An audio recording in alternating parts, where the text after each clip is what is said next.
iPhone X versus iPhone 8 Plus. If you're deciding between the two phones and the camera is your main priority, is the 10 worth the extra money? To find out, we took them for a tour with Chinatown Alleyway Tours in San Francisco. We left the cameras on default settings and shot the video in 4K at 30 frames per second.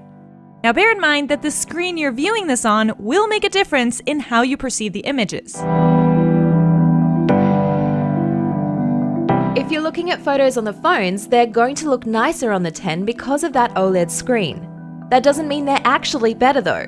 Off the phones, it's hard to distinguish photos between the two. That's because the phones share the same wide-angle lens. The main difference is the telephoto lens. On the 10, it's slightly faster than the 8 Plus and has optical image stabilization. Both phones use that telephoto lens for portrait mode, to give a blurred background effect similar to what you'll find on a DSLR. Portraits look great on both phones, but if you look closely, the 10 captures more detail. You'll notice it here in his beard, and here in her hair. While the front-facing cameras on both phones have the same basic specs, the 10 adds portrait mode for selfies. By creating a depth map of your face with cameras and sensors, the 10 can isolate your face and blur out the background. The portrait mode effect is not as accurate as the main camera, but it's still a good option to have if you take a lot of selfies. Apart from portrait mode, the telephoto lens is also used for zoom. In daylight at 2x, it's hard to spot the difference between the two. But in video, the stabilization makes a noticeable difference, especially when you're moving. When the sun goes down, both phones are still similar for most shots. At 2x and viewing photos at a reduced magnification, it's hard to notice much difference.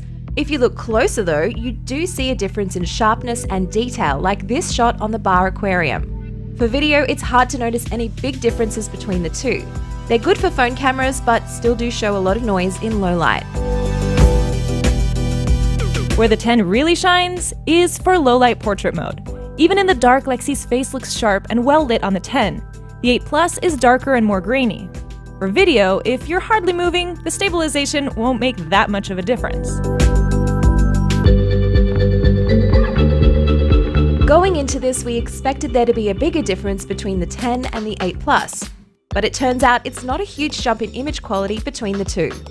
If you're a fan of portrait mode, the 10 does a slightly better job, especially in low light. And it's the only iPhone that lets you do it on the front camera.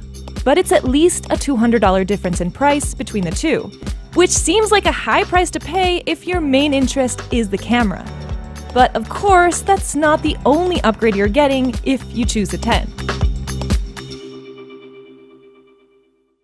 Time for some real talk. You found out exactly what we have to say about these two cameras, so it's time for you to vote. Sound off on the comment section below or hit us up on Twitter.